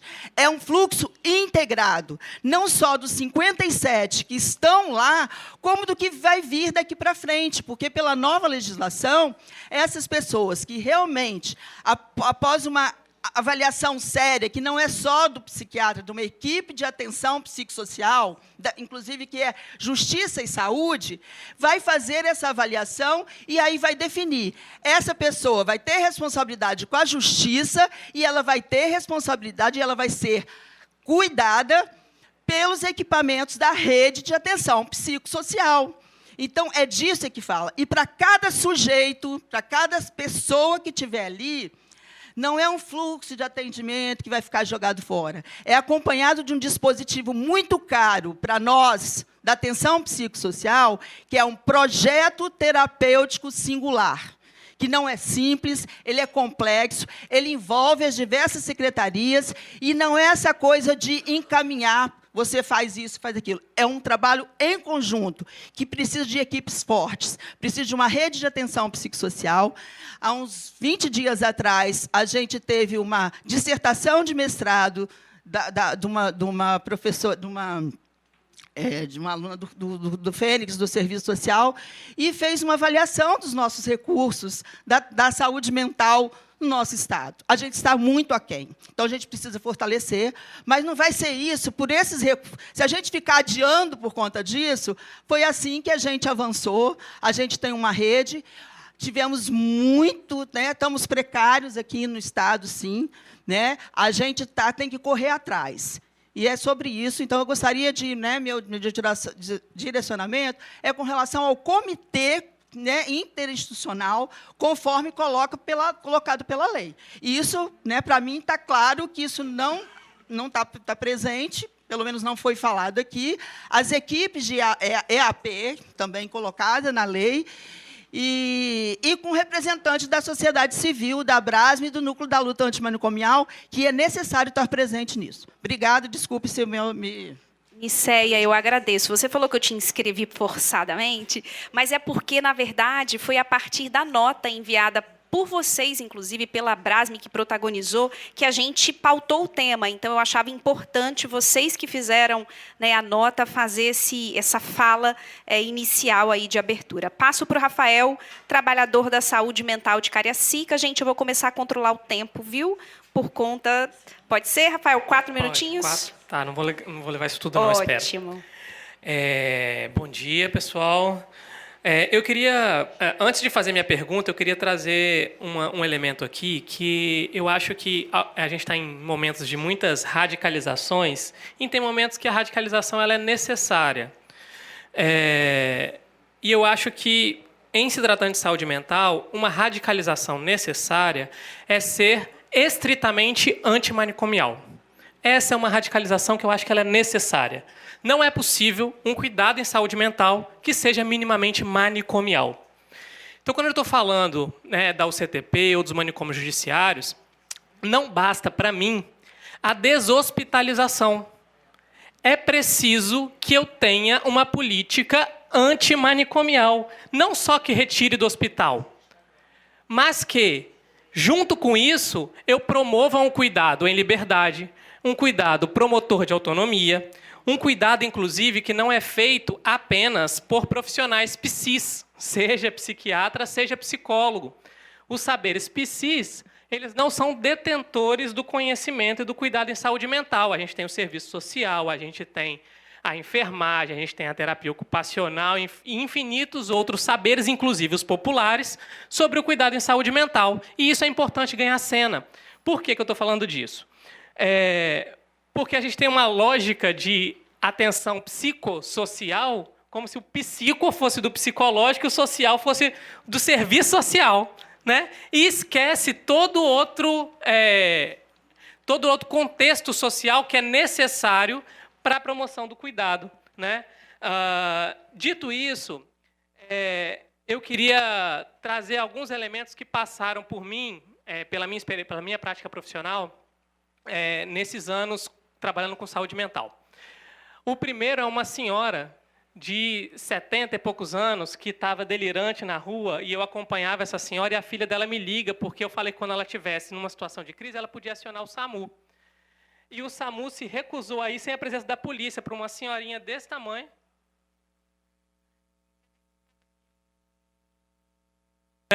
Para poder fazer o cuidado. É desse tipo de estigma social que a gente começa a falar. Começa. Porque quem está na UCTP está em outro nível de estigma e preconceito. Né? Teve um caso, inclusive, foi um dos casos mais emblemáticos para mim, que foi de um senhor em surto também, 70 e poucos anos, sentado numa cidade do interior, e aí as pessoas tentavam circular ele não conseguia, veio o SAMU, foi a polícia e não conseguia se aproximar dele, e uma hora ele sentou na calçada e o sargento da polícia, inclusive, né, eu acho que talvez, por parte da polícia militar, foi o atendimento mais humanizado que eu vi na minha vida. O sargento da polícia militar sentou do lado dele e começou a conversar. Perguntou o nome, perguntou como é que era, quem ele era, o que estava acontecendo com ele, por que as pessoas estavam perseguindo ele, e ele foi conversando. E nessa medida que ele foi conversando, ele foi andando, sem encostar, nem encostou no senhor. Até a ambulância do SAMU. Chegou na ambulância do SAMU, o enfermeiro foi lá, amarrou ele, conteve ele na maca, levou para o hospital contido, né, de forma até violenta. Quando chegou no hospital, que soltou a amarra, ele deu um soco na cara do enfermeiro do SAMU. Estou trazendo esse relato para a gente poder entender a complexidade e a necessidade do cuidado, que não dá para ser não só individualizado ou individualizante, mas ele precisa pensar de uma perspectiva fora da casinha do que a gente tem sociais que a gente estabelece. Né? Eu estive na UCTP enquanto Conselho Estadual de Direitos Humanos, junto com a Defensoria Pública, acho que Keila estava. Para concluir, Rafael. Beleza. E lá a gente observou, na época, não sei se essas práticas se mantêm, mas um discurso de utilizar choque por parte da própria equipe, tá? Que foi relatado. Além disso, as pessoas estavam tomando banho no pátio a céu aberto, no chuveiro frio. Né? Que condições humanas de cuidado são essas? Né? Mais uma vez, isso foi há 2 anos atrás, isso perpetua. Mas há quanto tempo, se é há 2 anos atrás, há quanto tempo isso esteve presente lá? Né? A gente vai, de fato, criar um serviço intermediário para fazer isso, ou a gente vai pautar, de fato, a prática antimanicomial na radicalidade da antimanicomialidade e focando no cuidado das pessoas. Então, obrigado. Extrapolei. Um pouquinho, alguns segundos aqui. Fabiola, próxima inscrita. Vou avisar faltando 1 minuto, pode ser? Que aí vocês se organizam melhor com o tempo. Tá ligado? Agora tá. Bom dia para todo mundo. Quero começar aqui também com algumas questões. Vou ratificar algumas questões que o Rafa e a Aniceia colocaram. Primeiro, perguntar para todo mundo, perguntar para o governo, né? Quem são esses sujeitos? Quem são esses homens e essas mulheres que lá estão? Não me importa muito se, né, o número que lá está, se a gente até for comparar o dado do Espírito Santo, que não chega a 60, acabei de conversar com uma colega que está com um desafio em outro estado de desinstitucionalizar 1000. Né? Então, 1000? Mas não é aqui. Não, eu estou dizendo, se o nosso desafio é difícil, né? E por isso que eu estou fazendo uma pergunta, Camila, de quem são esses sujeitos. Né? Esse número é um número relativamente pequeno se a gente comparar outros estados, mas, historicamente, essas pessoas em sofrimento psíquico, mental, elas nunca foram escutadas, né? Por todas as violações que a gente sabe, historicamente, que se comete contra essas pessoas. Quando a gente fala, então, de pessoas que cometeram crime, estão nessa condição, muito menos. Então, a nossa pergunta aqui, enquanto universidade, enquanto pesquisador, enquanto movimento, é quem são e quem pode falar por esses sujeitos, se não eles também. Porque algumas pessoas vão me dizer, mas tem transtorno, não se comunica de algum modo. Quero saber quem parou e sentou do lado dessa pessoa e soube das necessidades. Eu não quero saber o crime que aquele indivíduo cometeu e talvez muito menos quantos anos eles estão lá naquele manicômio judiciário.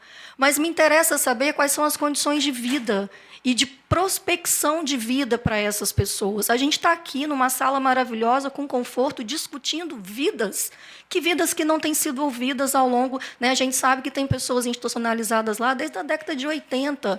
Em que momento da história alguém pôde falar por essas pessoas? Quero lembrar aqui para essa plenária que foi feito um movimento de desinstitucionalização até 2015, da Clínica Santa Isabel. Não eram presos, não tinham cometido crime, mas foi feito um censo, foi constituído um grupo de trabalho, envolvendo, inclusive, os conselhos regionais de profissão, para que lá estivessem.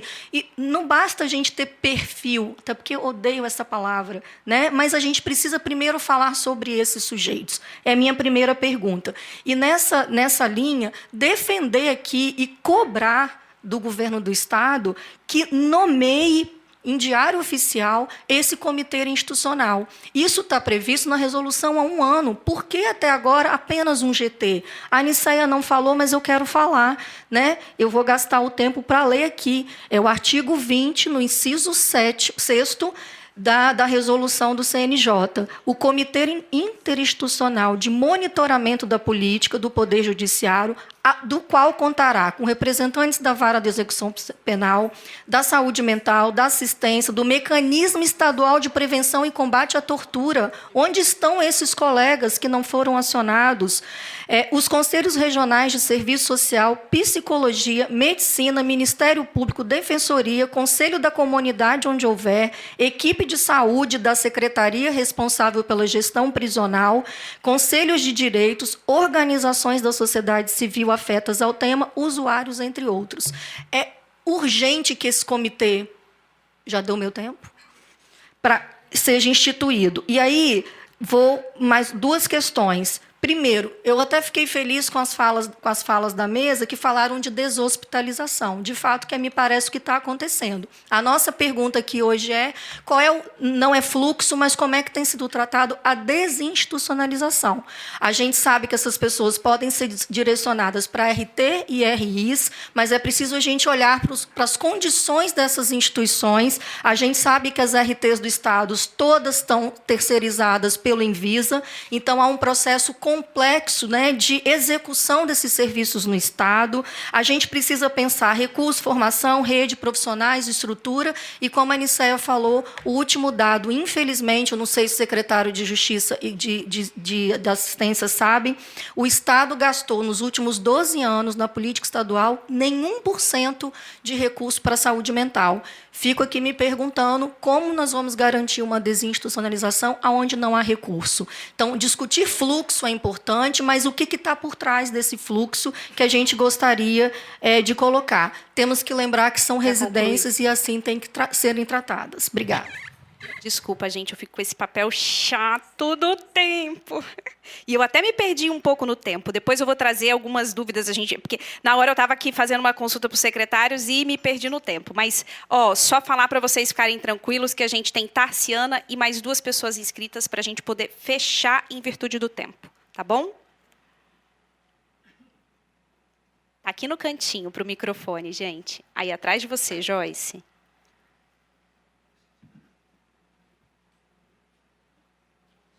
Foi.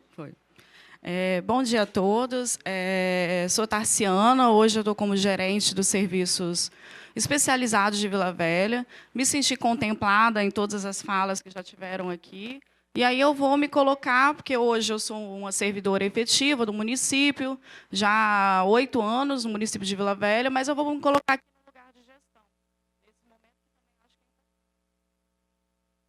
lá em Vila Velha, nós montamos um grupo condutor de saúde mental do município, porque depois de um ano e pouco ali na saúde mental, eu entendi que nada que eu fizesse ali como gestão, sem construir com os trabalhadores, quem está na assistência na ponta, ia dar certo. Então, assim, a gente fez questão que tivessem trabalhadores da ponta, da unidade de saúde, que estão lá na atenção primária, trabalhadores que estão nos CAPs, em um esforço conjunto para que a gente conseguisse pensar como vai organizar né, a nossa rede de atenção psicossocial do município. E aí lá a gente tem feito vários questionamentos desde janeiro sobre esse tema, várias perguntas. Eu, quanto no lugar de gestão, tentei contato com algumas referências técnicas do Estado da Secretaria de Saúde, mas não tive nenhum retorno. E a ideia era que a gente fizesse lá dentro, internamente, um grupo de trabalho ou uma comissão para a gente se organizar, como receber essas pessoas no município. No município? Isso, âmbito municipal. Porque hoje eu tenho um psiquiatra para o município inteiro. Fora quem está lá no CAPS, né? No ambulatório eu tenho um psiquiatra. Cada CAPS eu tenho um psiquiatra que atende aquela população. Hoje eu não tenho um psicólogo dentro do ambulatório. Então, assim, o município ele está escasso também de recursos, e não é por força de vontade também de nós, gestores ali, mas a exemplificar, tem 3 processos seletivos que foram abertos e que a gente não consegue lotar mais profissionais, né? Então, não é por falta de tentativa, é uma série de fatores, que eu acho que é no Brasil, essa dificuldade de lotação. E aí, agora, eu percebi de um ano para cá que não é só de psiquiatra, isso tem se estendido a psicólogos, né? A gente também está com dificuldade de lotação de psicólogos. Então, e aí, o que a gente pensou? Vamos conseguir quem são essas pessoas? Qual é o nome dessas pessoas que a gente vai receber em Vila Velha? Eu preciso saber quem são essas pessoas. Essas pessoas têm apoio familiar? Essa pessoa tem uma rede? Essa pessoa... Qual é a condição de saúde delas? E a gente quer se planejar, só que assim, já vai dar maio. Essa situação vai acontecer em agosto. E entendo que todos estão se organizando no sentido de Estado, mas eu me senti muito contemplada, porque, assim, minimamente, os 4 municípios da metropolitana deveriam estar nessa comissão, nesse planejamento. Por que eu falei do grupo condutor lá atrás? Porque eu sinto que o Estado está organizando, mas em momento nenhum parou para perguntar como é que os municípios conseguem receber essas pessoas. E a gente está se sentindo nesse escuro. A gente não sabe o que o Estado está planejando, o que está acontecendo. A gente tenta contato e não consegue. Eu tento... O nome dessas pessoas a gente não consegue. Fizemos, quanto município, uma visita técnica ao Hospital de Custódia, fomos muito bem recebidos, aparentemente estão realmente muito organizados, mas a Secretaria de Estado de Saúde, que não está aqui, realmente nos faz muita falta. A gente, quanto município, a gente está assim, e aí? Já estamos em maio. Vai dar tempo da gente conseguir se organizar até agosto para receber todo mundo e a gente dar um tratamento digno a essas pessoas como elas... Ou vai ser jogado por aí, né? Então, eu queria lançar esse questionamento, assim, que, quanto gestão, me sinto muito angustiada com essa situação, assim, pela falta de informações. A sensação que eu tenho é que não está chegando para a gente essas informações da maneira que deveria, para que a gente possa fazer gestão, porque gestão é planejamento, não é só apagar incêndio. Obrigada, Tarciana. Camila Mariani. Oi, bom dia. Boa tarde. Cumprimento a mesa, cumprimento a plenária. Eu estou aqui enquanto profissional de um CAPS e também estou como militante da luta antimanicomial.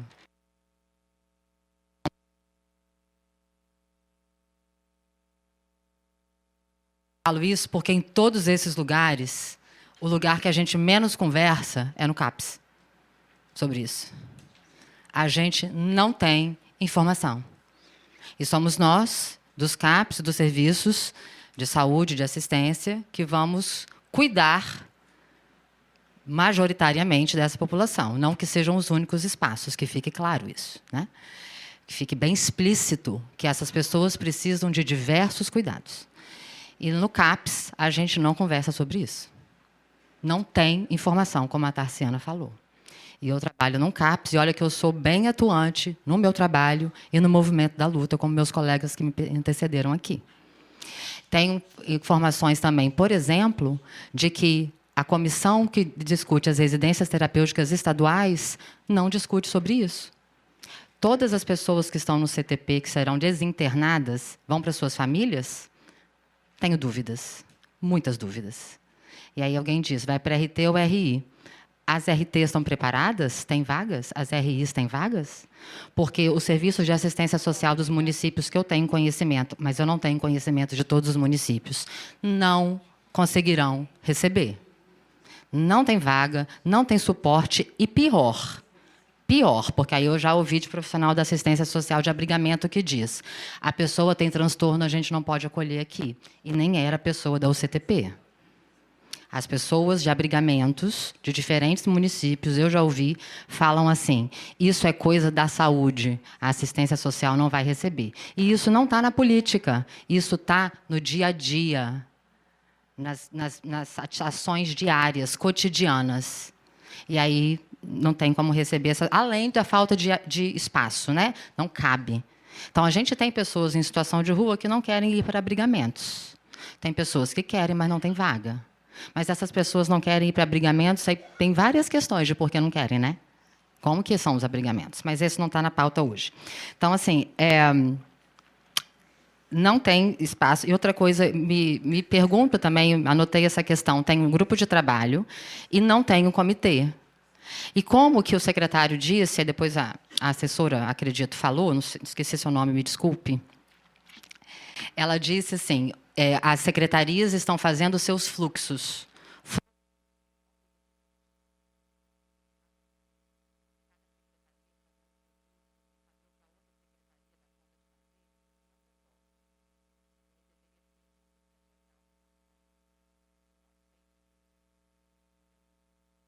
As secretarias estão conversando com os equipamentos.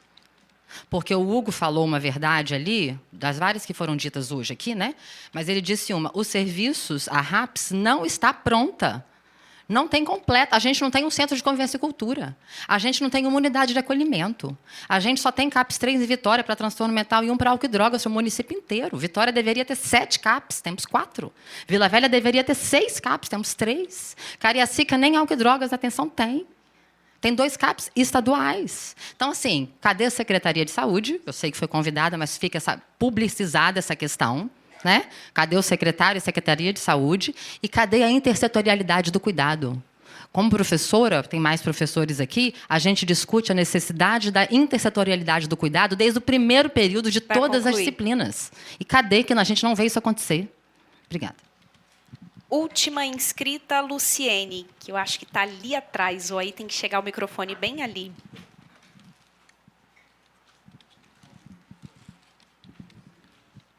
Bom dia a todos. Meu nome é Luciene Gonçalves. Eu sou moradora do município de Vitória e trabalhadora da Secretaria de Saúde de Vitória. Eu trabalho na vigilância sanitária. Fui convidada por uma amiga, a Aniceia, para participar. O que eu coloco, diante de tudo que já foi colocado, em especial a questão das ações integradas, sejam de profissionais, sejam de órgãos, setores, no sentido de aprimorar, fortalecer a atenção psicossocial, seja quem está não usufruindo da liberdade, e seja aquele que está usufruindo da liberdade também tem dificuldades.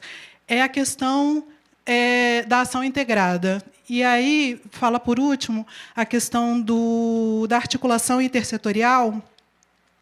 E aí a Aniceia colocou inicialmente sobre uma normativa do CNJ que trata da constituição de um comitê, uma comissão intersetorial, para lidar com esse processo de o que eu entendo, né, da desinstitucionalização das pessoas que estão presas com transtorno.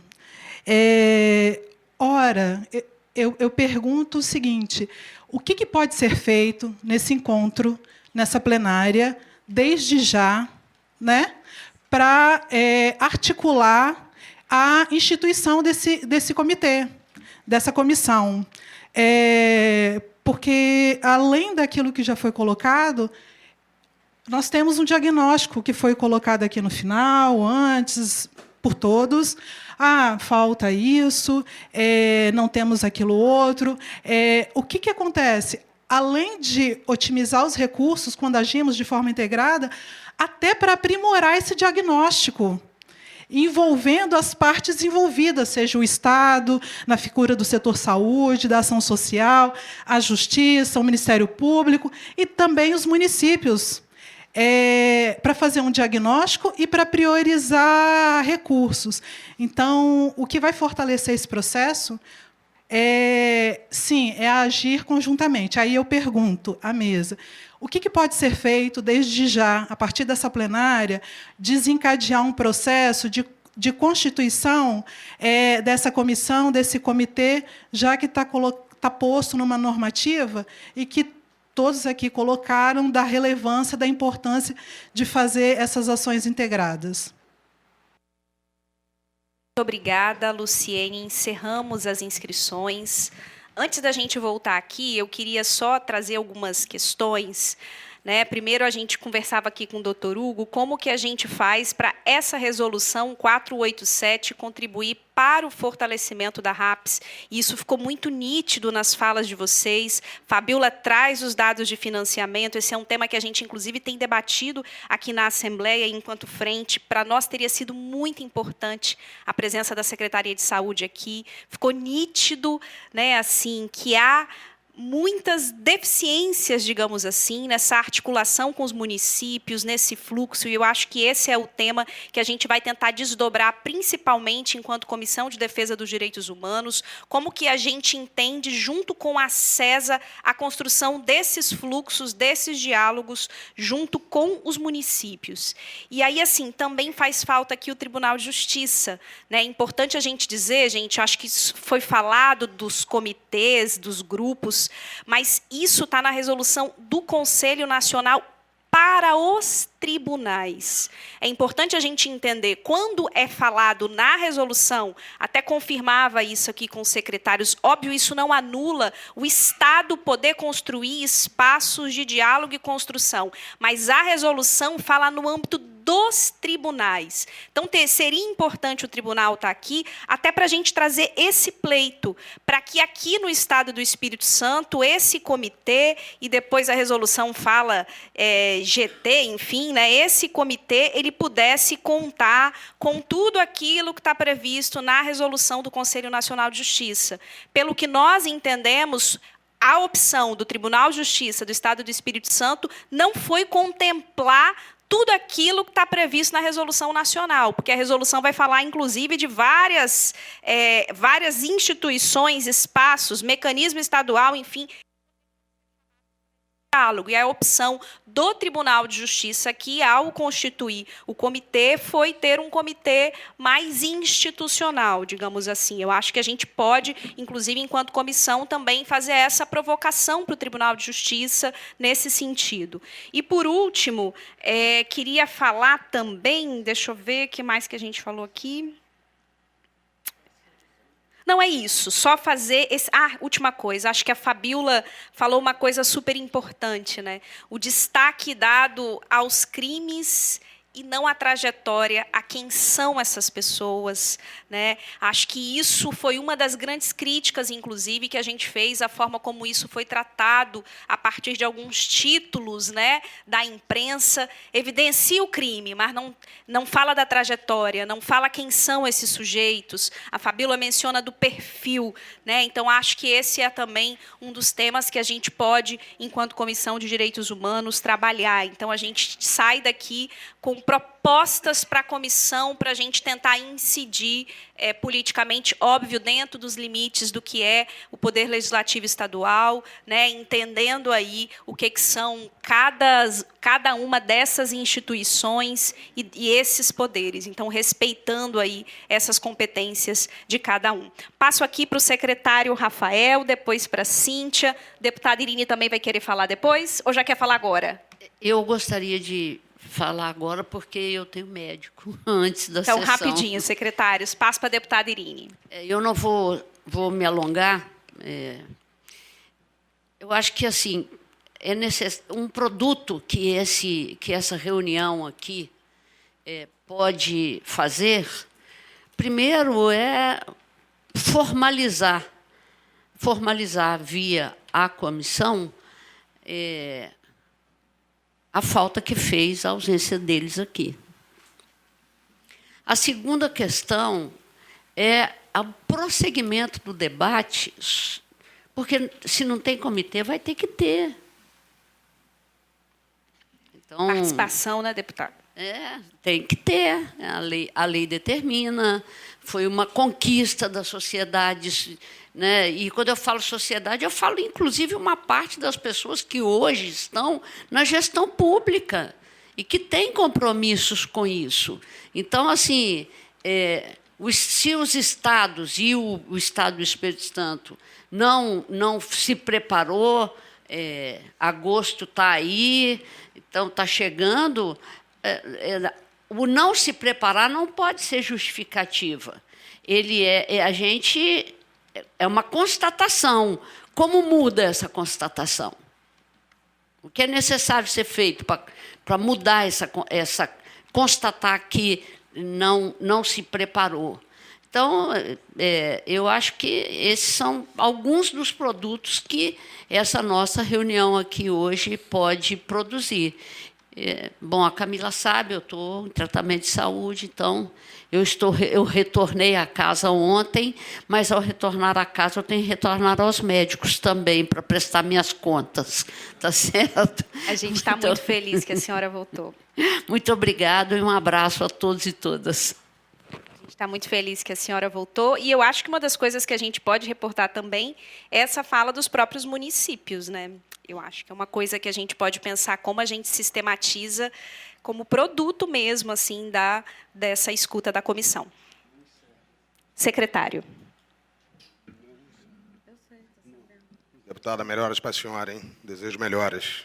Cuida da sua saúde, a senhora é importante para nós.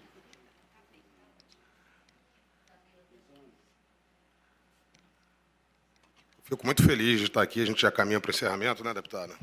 Porque eu recebi um mandamento aí do governador para ser o secretário de Estado da Justiça. E para aqueles que me conhecem anteriormente, em especial a Camila, a outra Camila, deputada, não a senhora, né? Eu sou policial federal de origem, né? Então eu passei uma vida inteira prendendo pessoas, né, Camila? Você conhece bem o outro Rafael Pacheco, né? Mas ele é parte de mim, né? A gente é parte de uma trajetória. Exatamente. Mas quando a gente chega, o nosso passado chega antes, né? Então, eu tenho uma trajetória, obviamente, que me consolida na minha posição, mas não impede, né, que eu esteja aqui ouvindo e falando a vocês. A questão dos fluxos, né, eu vi essa palavra sendo muito dita aí, a discussão, obviamente, aqui ela é bem mais ampla, né? Ela é necessária porque os grupos de trabalho falam da necessidade da criação dos fluxos. E a criação dos fluxos ela é fundamental para a gente trocar a culpa pela responsabilidade. Eu trabalhei mais de 20 anos com as polícias americanas e eles cultuam o accountability, né, que é a gente não ficar procurando os culpados e saber quem são os responsáveis. Essa é a ideia do fluxo, é saber quem tem que atuar em que momento. Né? Se os fluxos podem ser melhorados, eu creio que todo processo humano pode e deve ser melhorado, mas eles são fundamentais para que a gente não tenha aquela velha questão brasileira que é muito comum nos debates, principalmente os debates tão complexos. Não é comigo, é com ele, é com ela, é com o outro. Não é comigo, não é comigo. Né? Isso é importante, porque aí a gente sai do jogo de empurra. Então, os fluxos não são necessários. Podem ser aperfeiçoados? Podem, sempre podem, mas eles são necessários. E, como disse, não se trata de eu fazer o meu e não me importar com o teu. A gente continua na mesa, apoiando a estrutura da saúde, apoiando a estrutura da CETADES, dos direitos humanos, e qualquer outro parceiro que queira conversar conosco. Em relação ao CTP, né, eu diria que a gente tem que ter muito orgulho daquela equipe. Quem teve a oportunidade de visitar ao CTP e conversar com aqueles profissionais sabe o quanto eles se esmeram, né, para, mesmo dentro de um ambiente prisional, tentar fazer o mais próximo de um lugar que atenda àquela finalidade. E aí, como parte do fluxo novo, que são das pessoas que virão, nos foi perguntado onde este homem e essa mulher vão ficar naquele momento intermediário, onde os profissionais estão decidindo se essa pessoa precisa de cuidados médicos ou de estrutura prisional. E aí a gente pensou em aproveitar uma estrutura da UCTP. Mas, no segundo momento, conversando com a Janaína e com outros colegas, a gente acha que não. Vamos abrir mão daquela estrutura para montar uma outra estrutura de interesse da Sejus. A estrutura física, secretário? Não abrir mão da estrutura física, mas abrir mão do funcionamento dela para essa finalidade. Se o escopo da resolução é buscar o caminho da saúde, o caminho da ação social, nós temos uma estrutura de saúde no Complexo de Viana, nós temos um hospital dedicado à saúde prisional. Então, nós decidimos, junto com o Tribunal de Justiça, abandonar a estrutura da UCTP para esta finalidade, não abandonar a estrutura de engenharia e arquitetura, e levar esses homens e mulheres para a estrutura da unidade de saúde do sistema prisional, porque a gente acha que essa estrutura encontra o anseio da resolução do CNJ melhor do que o CTP. Então, se a gente mantivesse essas pessoas no CTP, a gente faria uma maquiagem, na verdade, a gente manteria uma estrutura prisional, né, e não chegaria no ponto que determina a resolução para nós. Então, a ideia é a gente aproveitar uma estrutura lateral do hospital, né, da unidade de saúde, na verdade, chama USP, né, USSP, Unidade de Saúde do Sistema Prisional, e fazer, né, a recepção dessas novas pessoas, estou chamando de novas, né, por causa do momento vindouro, na estrutura da unidade de saúde, não mais na estrutura do CTP, que era uma ideia inicial de reaproveitamento, não haverá. Então, na atual CTP, muito provavelmente, a gente vai fazer uma adequação por uma unidade de regime semiaberto e abandonar positivamente aquela estrutura para essas pessoas que precisam de um tratamento diferente do que é o sistema prisional. Bem, para finalizar, continuo à disposição, tá, deputada, para todas as pessoas aqui e para a senhora também. Obrigada, secretário. Nós que agradecemos a presença aqui e seguramente a gente sempre está lá, né, batendo na Secretaria de Justiça, levando demandas. Esse é o papel aqui da nossa comissão. Secretária Cíntia.